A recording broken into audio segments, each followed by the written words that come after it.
Hi, and welcome to Relationships and Astrology series on love and the planets. And this time we're talking about the week that begins on March 6th and goes to the 12th, when Mars goes into Taurus this week.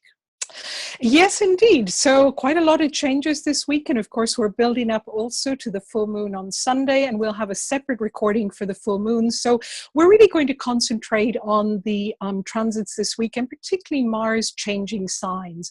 What are your thoughts, Armand, about when Mars changes from one sign to the next, particularly from Aries, of course, this fiery dynamic energy, to earthy Taurus?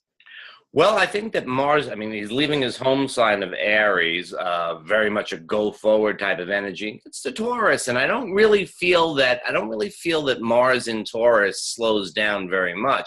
I think it's a very sensual energy. I think that Mars in Taurus is a very sensual, sexual type of energy, and that could be where our energies sort of flow during the time that Mars is in the sign. On the other hand, Taurus's ruler Venus is retrograde at the time, and that may somehow put a little bit of a drag on things. But essentially, it's a very sensual placement. It really is. And just to mention, of course, that Mars, the role of Mars in relationships, we all know him as Aries. And certainly, I often think of the old movie, The Gladiator, that kind of was so representative of the energy of Mars, because he's very much our drive, our will to live, but also our sexual desires. So he really plays a very important part. So as you mentioned, yes, moving into Taurus, it slows down the energy a little bit, but it's certainly more sensual. So, and also one of the important things is that it finally gives us a little bit more earth in the sky, because we've really had a lot of fire. We have all this Aries energy and the Sag energy, and we have so much water. We've been swimming in Piscean water, Neptunian water for weeks and weeks and weeks, which at its best can feel quite romantic, but also can feel incredibly confusing. So I think if anybody's been trying to make decisions in relationships, it's really been very challenging. And it's very challenging to just be grounded in ourselves. So the Mars moving into Taurus will make it a little easier to be grounded in our body, I think.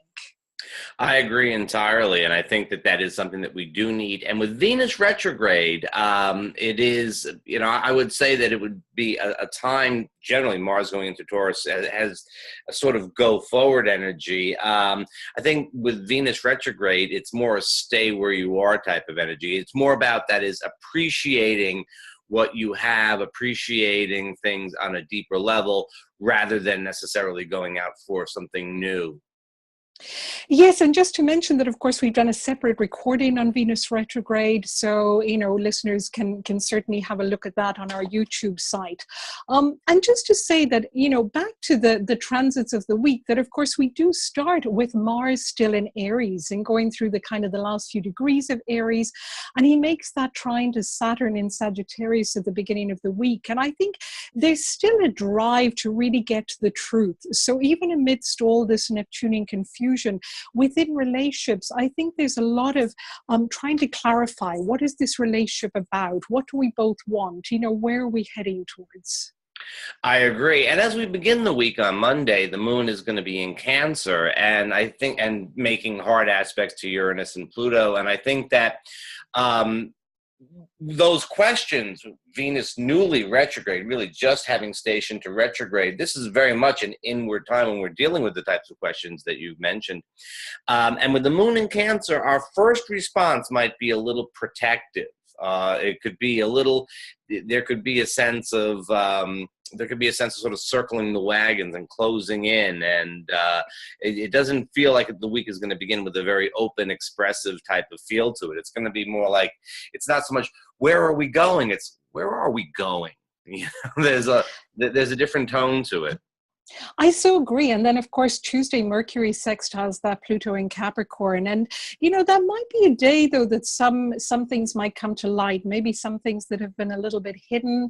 There's the potential for that. And there's certainly, it feels like there's a lot of Mercury aspects during the week. So the whole issue of communication with loved ones is quite important this week. And yet, as you say, there's Venus retrograde, there's the Cancerian energy. There's a little bit of reluctance to just go forward with it. And with Mars going to Taurus, it's moving away from direct Aries.